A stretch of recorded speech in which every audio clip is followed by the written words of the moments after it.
May the name of the Lord be glorified. I thank everyone for gathering today for our Bible study. We have a lot of people traveling today, and so I know our numbers are small, but I'm thankful for those that are able to gather here today in person and also those that are on Zoom. Well, Shantanang already said my message. I can go home now, We can just go home early today, so... So I think I gave an excellent appetizer. This will be the main course, okay? So I would like to review a little bit before we get to Mark chapter 8. I had said last week during the announcements that we were going to go from 1 to 12, but I'm actually going to go from 1 to 21 today. I want to get a little bit further so we can continue in our pushing forward in our study here. We are halfway. We've been halfway. We're kind of through the middle part of the Christ's ministry on earth. And in chapter 7, when we look at verses 1 to 37 of chapter 7, we see three distinct sort of things that happened in chapter 7. You saw he had a conflict with the Pharisees, and it was actually a very significant conflict. He called them out on their blasphemy, how they defiled themselves with 13 different sins in verses 20 to 23. Then we see the amazing scene of a mother who on her most desperate need came to Jesus, a Gentile woman, not a Jewish woman, and who said that even the crumbs are all she wants, and the crumbs from the table are enough to fill her. And the Lord, in recognition of her faith, gives her her heart's most needed desire. And then last time we spoke again about the healing of a deaf, mute person, and how he opened that person's ears and tongue, loosened his tongue so that he could speak. And then we end in chapter 7 with verse 37 saying he has done all things well. And so everything that we read going forward is so going to echo of that statement. He has done all things well. He is doing all things well. And that brings us to chapter 8. Now, I want to read, I'm not going to read because Uncle already read from chapter 8, verses 1 to 10, but I just want to read the first 3 verses, and then I'm going to skip to verse 11 and then read to 21. So, chapter 8 and verse 1, in those days, the multitude being very great and having nothing to eat, Jesus called his disciples to him and said to them, I have compassion on the multitude because they have now continued with me 3 days and have nothing to eat. And if I send them away hungry to their own houses, they will faint on the way, for some of them have come from afar. Then his disciples answered him, how can one satisfy these people with bread here in the wilderness? Let's stop, put a we'll put a pin on that point right there, on that question. Let that question hang for a second, and let's skip to verse 11. Then the Pharisees came out and began to dispute with him, seeking from him a sign from heaven, testing him. But he sighed deeply in his spirit and said, why does this generation seek a sign? Assuredly I say to you, no sign shall be given to this generation. And he left them, and getting into the boat, again departed to the other side. Now the disciples had forgotten to take bread, and they did not have more than 1 loaf with them in the boat. Then he charged them, saying, take heed, beware of the leaven of the Pharisees and the leaven of Herod. And they reasoned among themselves, saying, it is because we have no bread. But Jesus, being aware of it, said to them, why do you reason because you have no bread? Do you not yet perceive nor understand? Is your heart still hardened? Having eyes, do you not see? Having ears, do you not hear? And do you not remember? When I broke the 5 loaves for the 5,000, how many baskets full of fragments did you take up? They said to him, 12. And also when I broke the 7 for the 4,000, how many large baskets full of fragments did you take up? And they said, 7. So he said to them, how is it you do not understand? May the Lord bless the reading of his word. Some very interesting questions that the Lord and the disciples are sort of posing to each other back and forth. And some of the sort of events around this passage are incredibly insightful into what Jesus Christ is trying to communicate to us during his ministry on the earth. Now, before we get to the passage, I'd like to share the map. If you can put the map up real quick. We'll just look at it so we're all on the same page here. Okay. I just want to show you so we're all, again, familiar with what we're looking at here. Okay. Again, we looked at this map last time. We're looking at it's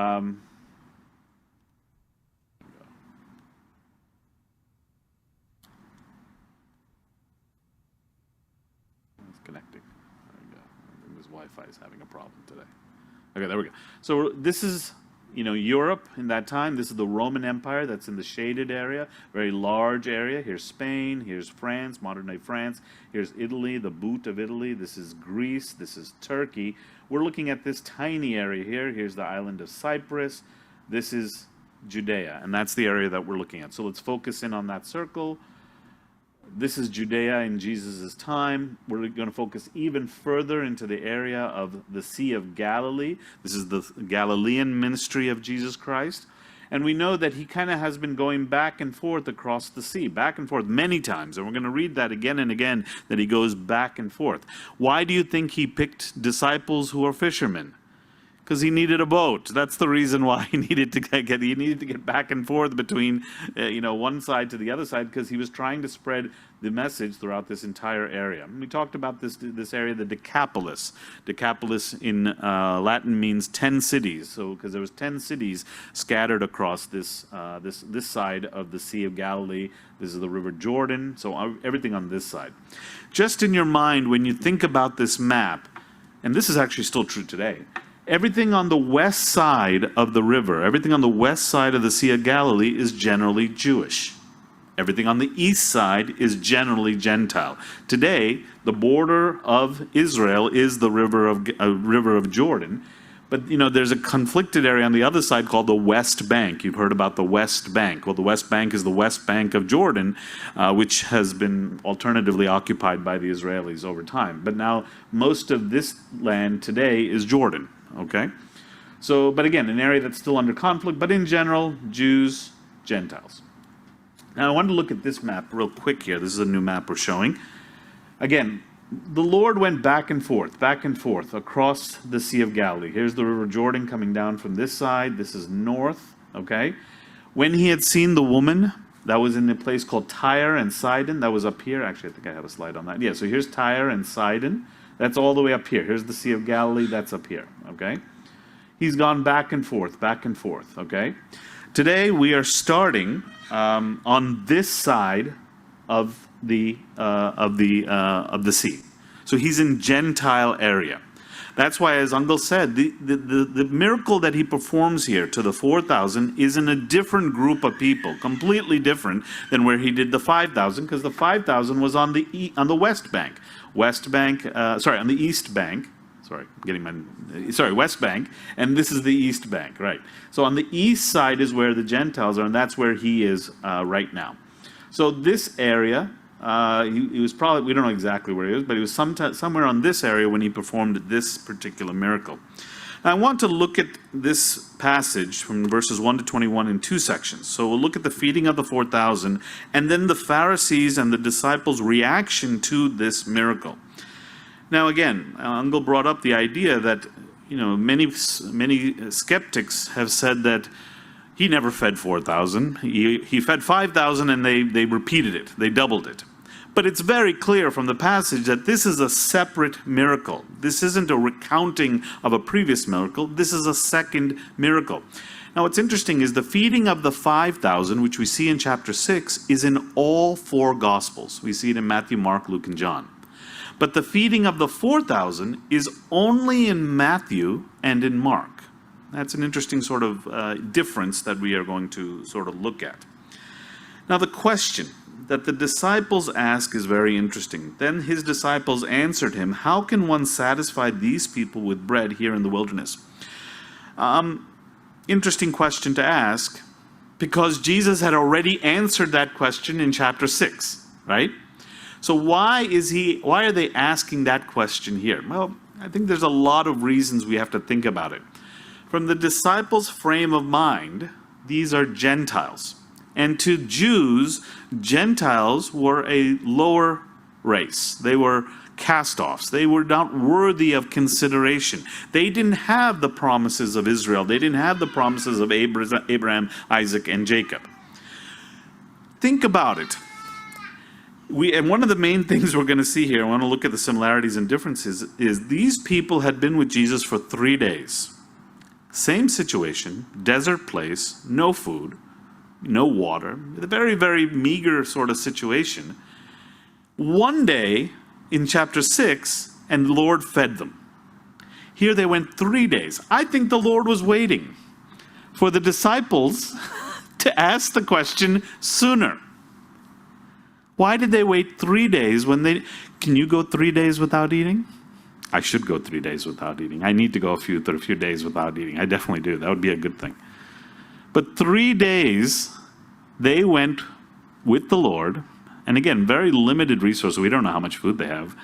But it took 3 days before the disciples had any inkling that these were people in need. And again, I think the Lord is desperately trying to communicate to them how much He wants to have His compassion, His message of peace, His message of salvation, not only to the Jews, but to the Gentiles as well. So let's look at the two passages, the 5,000 and the 4,000. Let's see what's similar, and let's look at what's different and see if we can learn anything about that. Okay, so first let's look at the similarities, okay? The first thing that we see that is similar is that Jesus had compassion. What starts the miracle is the compassion of Jesus Christ. Not the disciples' compassion, not even a need expressed by the people. Nobody came to Jesus and said, "We're hungry." It's Jesus Himself who understands the need of the people.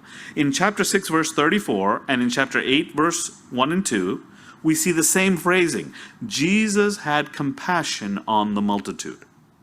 And it's interesting, you know.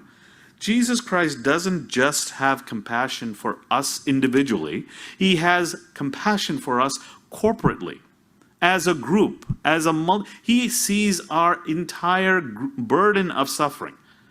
And He has compassion. You know, compassion is a powerful word, right? You know, one of the things that... when you say I have compassion, it's almost a fancy word, right? You don't use that in usual language.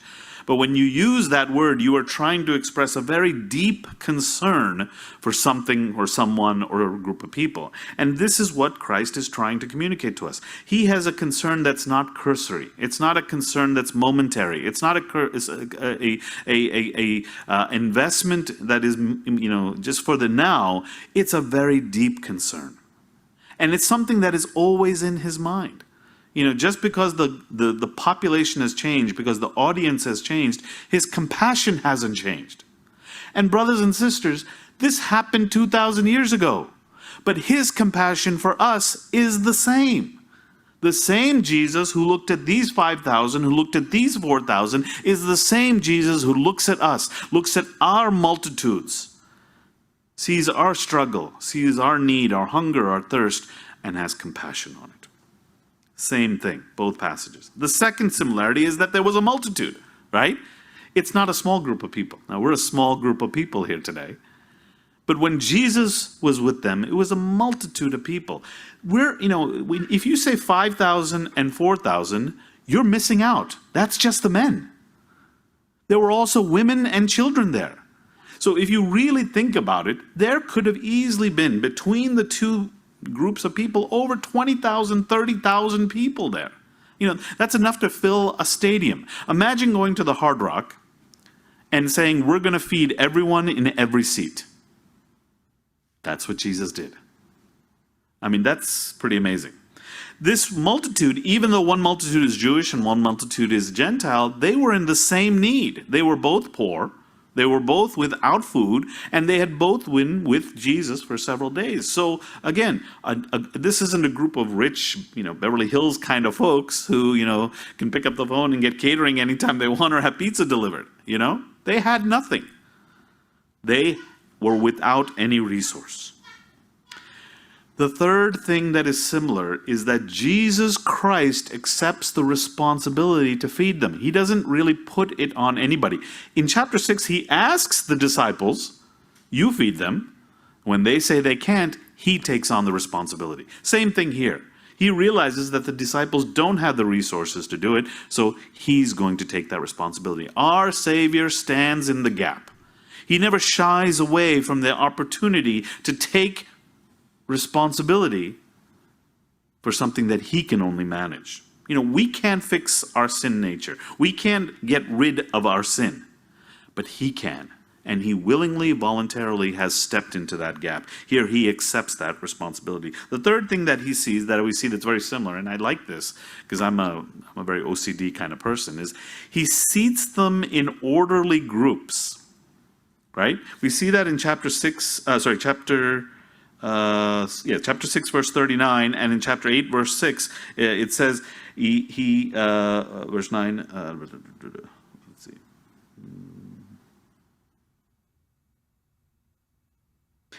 So verse 6, he commanded the multitude to sit down on the ground, and he took the 7 loaves and gave thanks. So he organizes them. It's not a chaotic situation. He doesn't randomly give things out. He wants to organize, and he wants to give out, what is necessary to each person's need. And so it's interesting that the Lord is not a chaotic God. He's not a random God. He's not a God who does things without planning. He's a God who wants to do things, for you in a way that is reasonable and acceptable. The other thing we see familiar, both times he gave thanks. He looked to heaven and gave thanks. He blessed the food and he blessed the crowd as well.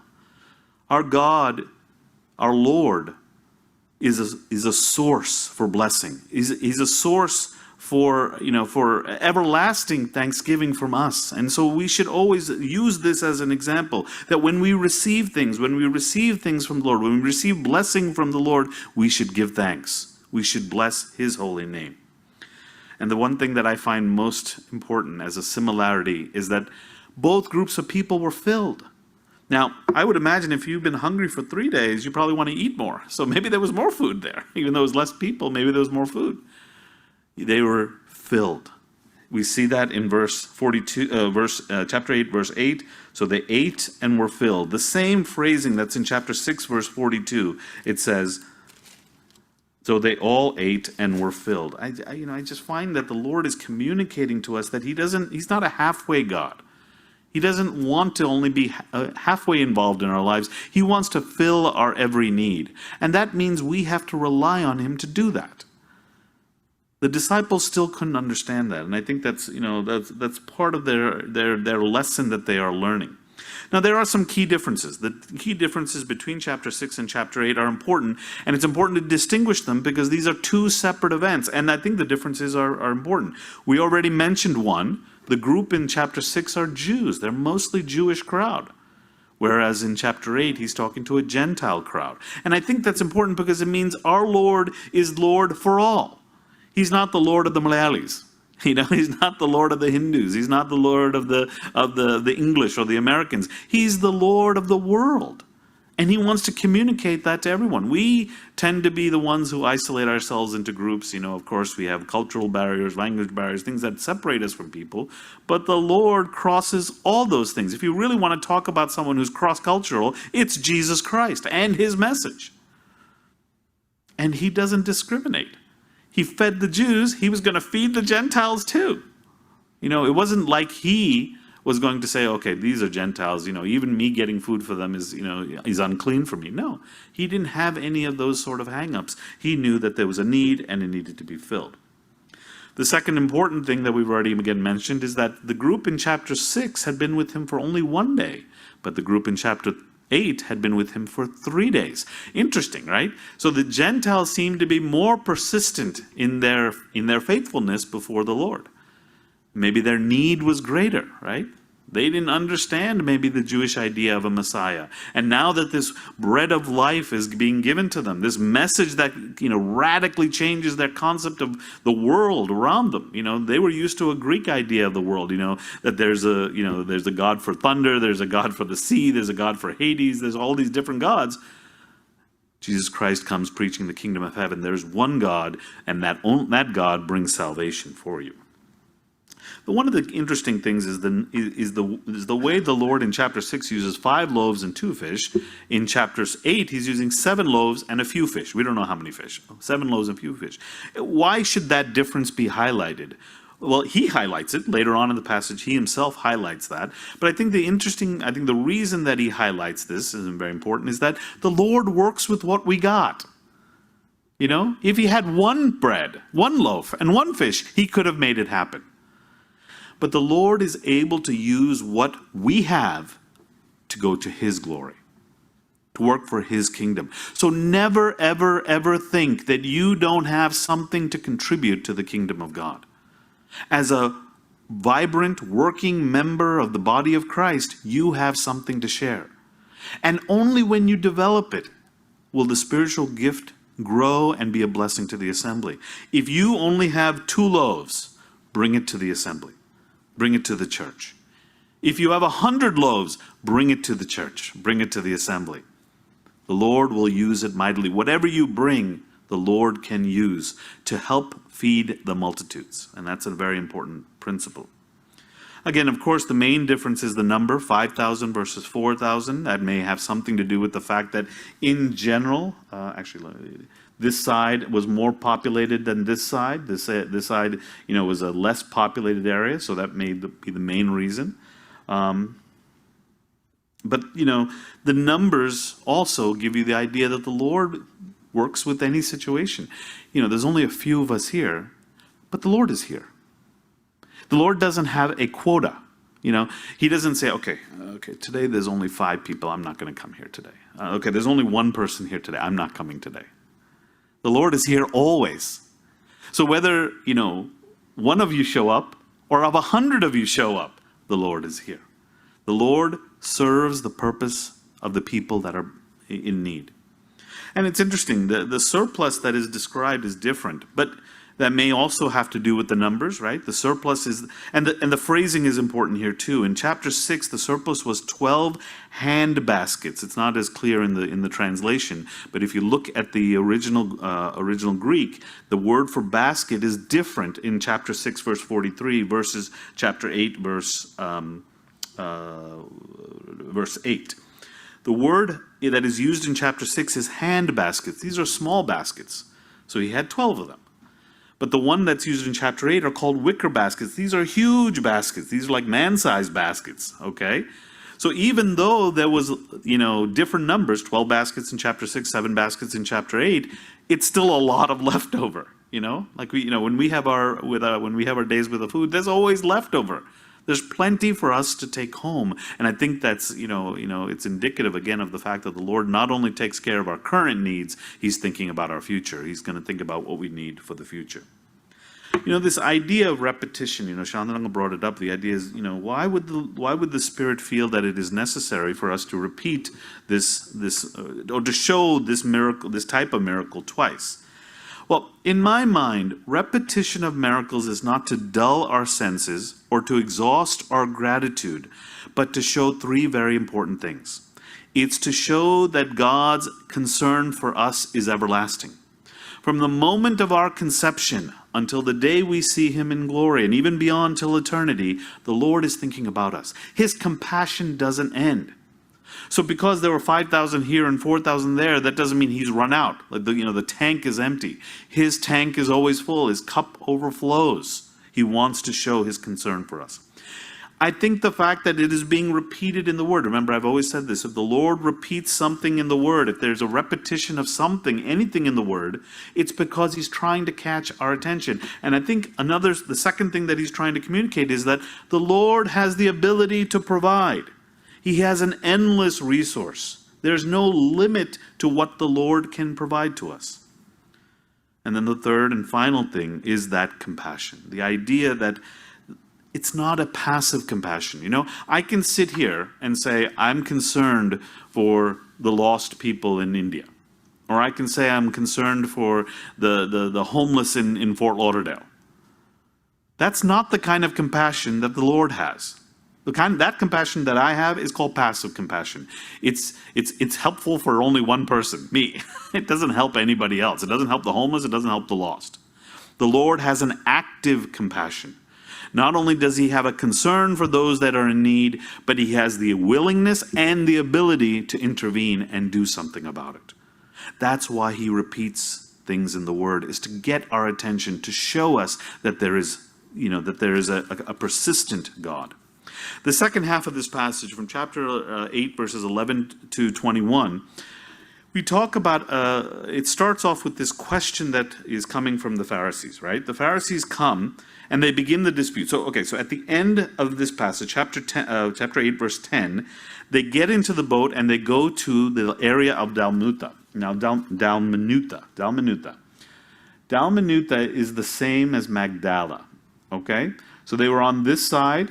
They cross over to the other side. They're in this area, Magdala, which is where they think Mary Magdalene came from, okay? So Magdala, they found that there is actually two cities there. And so it was like sort of twin cities. Magdala and Dalmanutha was another name for it. So they're back, he's back on this side. And remember, when he's on this side, he's on the Jewish side. And who's always with the Jewish side? The Pharisees, okay? The Pharisees are the ones who keep coming to him to afflict him and conflict with him.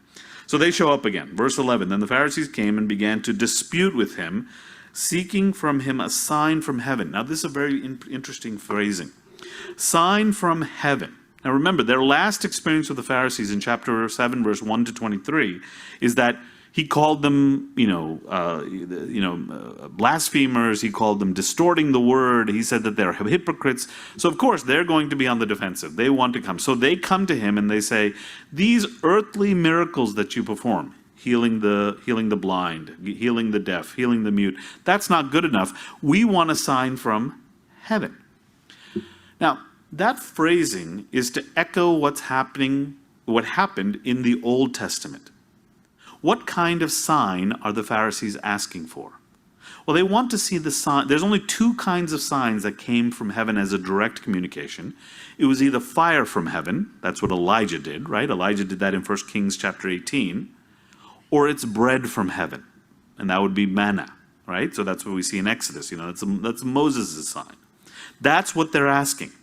And it's interesting how the Lord arranges the word here, right? He just gave bread to 4,000 people. Still not good enough for the Pharisees. And the point that I think the Lord is trying to communicate is God is performing signs. He's always performing acts of his presence in our lives. We refuse to recognize it, like the Pharisees. We are ignorant of the Lord's constant abiding in our lives.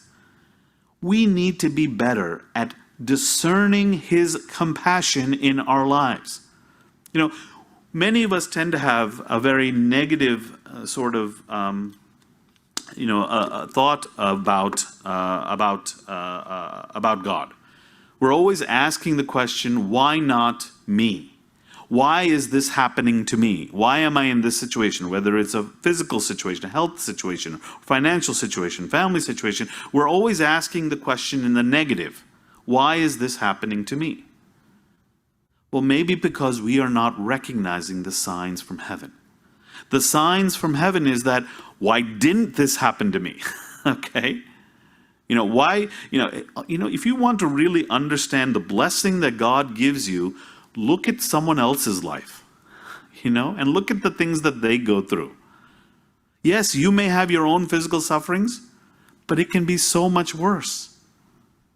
The providence of God is always before us. And then think about your life before, and when, from the day you began to follow Christ and all the things he has arranged to get you to this point in your life, the providence, the blessing, the comfort that he has given you over time. Why do we forget those things? Those are signs from heaven. The families that he gives us, the jobs that he gives us, the opportunities that he gives us, the days of joy and happiness that he gives us, the very, very Son of God that he has given us. These are all emblems, signs from heaven. The disciples constantly display this concept of forgetting. We are like that. We forget. The Pharisees, were always asking for a sign from heaven. The disciples were no different. They could not see the power that was before them. Even though they were front row witnesses to what the Lord was doing, they couldn't see it. The fundamental weakness of our human condition is not only that we forget, but we're so prideful that we can't even admit that we forget. We have this constant issue in our house, and it's a constant thing, is that my memory is terrible, and it's getting worse, okay? So my wife is constantly having this argument with me. I told you this yesterday. And I'm like, I have no recollection of you having told me this yesterday. We were having this conversation in the car coming here. But here's the thing. I don't want to admit that I forgot. What do I say? You never told me. You didn't tell me anything. That's the problem with the human condition. Not only that we forget, but we forget to admit that that we're forgetting. The disciples show that in verses 13 to 14. He left them. Now he's going back to the other side again. Okay, he gets back into the boat and departs to the other side. Now the disciples had forgotten to take bread. Jesus just fed 4,000 people. The disciples forget to take bread, and they did not have more than one loaf with them. Then he charged them. So he's testing them, right? He's testing them to say, what kind of bread are you really thinking about? Are you more interested in the bread that feeds the body or the bread that feeds the soul? So he says, take heed, beware of the leaven of the Pharisees and the leaven of Herod. The effect of the world around us is to get our attention off the bread of heaven and to think about the bread of life, the bread that we need to sustain ourselves. So they started arguing, saying it's because we don't have bread that he's bringing this whole issue up. And it doesn't make any sense, They forgot to take bread, but they were sitting before the man who had just fed 4,000 people. It should not have been a concern. It should not have been an issue. And he points that out. One of the things that we always make very, very, very, among the oversight, we try to make sure we set this up. We have to make sure someone is responsible every week to bring bread on Sundays. Because you all know Sundays when we don't have bread, someone's running over to Food Town to buy bread, and then we always end up getting whatever's left over. But that's us, right? Our minds are like that, right? Our minds are always trying to make sure that there is, the daily need set up, when we don't even understand that our eternal need is always from the bread of heaven. Jesus, aware that they still can't see who is in the boat with them, he wants to test them. So he asks them a series of 9 questions. Between verses 17 and verse 21, there are 9 questions that are being asked. 5 of them to reprove them for their obtuseness, their inability to see who is with them. They have Jesus Christ in the boat with them. Why are they worried about this bread? They should be worried about the bread that is leavened by the Pharisees and Herod. That's the sin that is in them. That's more important. That's what they should be thinking about, trying to get rid of the sin in their lives, not to get rid of their empty belly. He reproves them for their inability to see who is before them. And then he wants them to see that when you are in the service of Christ, there is nothing you need to worry about. So he brings their mind back to the 2 miracles. And he sets them separately, right? He kind of is like, it's almost like a father or an adult talking to a child. When I fed the 5,000, how much extra did we have? 12. When I fed the 4,000, how much extra did we have? 7. Why are you asking about bread? That's not the important thing. The question is not about the bread that you need to eat. The question is about the sin in your life. And what can we do about it? That's what I'm here for. Notice the connection that Christ makes here. Verse 18. Having eyes do you not see, and having ears do you not hear, and do you not remember? This is the God who has healed blind people. This is the God who healed the deaf. He is telling them, listen, even when you have eyes, even when you have ears, you are blind and you are deaf and you are mute. You cannot understand the power of the God that is before you. But I can heal them all for you because I can do it physically, I can do it spiritually. I have the ability to give you that strength. He reminds them that the extra that he gave to the multitudes was to show them that I'm not only concerned about for you today, my compassion doesn't end at the end of today, it continues till tomorrow, and on, and on, and on. The baskets of extra. As I'm reading this passage, and just to close because I know we're running late, I'm convicted by verse 21. This is the question we need to ask ourselves. So he said to them, how is it you do not understand? That's the question that I feel Christ is asking me tonight. I think he's asking each of us this question. How is it that you do not understand? Why do we still put God to the test when he has already proved his love toward us? He sent his Son to take away our greatest enemy. What more does he need to do to prove that he loves you? What more does he need to give you a big car? Does he need to give you a big house? Does he need to give you a big bank account? Does he need to give you a big name? And yet these are all the things that we're chasing after. We're putting our investment in the things that will not last, that are corruptible, that will fade and flee. But the compassion of Jesus Christ, which was so tragically shown to us on the cross, lasts forever. The God who has the compassion on the multitudes is the same God who has the compassion on the individuals. Look at that. Look at how we've been reading, right? Chapter 7, a mother who had a need, a deaf, mute person who had a need. Jesus Christ intervened and fixed their issue.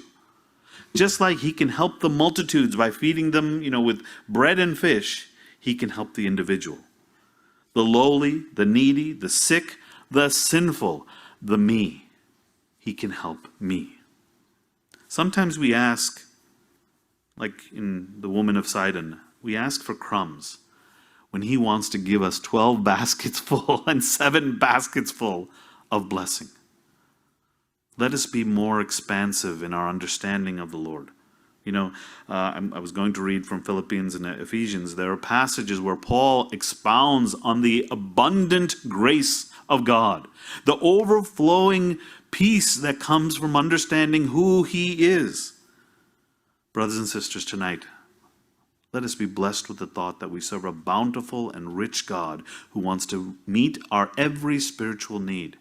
He may not meet our physical needs, but he can if he wants to. It is in his will. But this is all temporary. For our eternity, we have the comfort of a God who has compassion on us. May his name be glorified.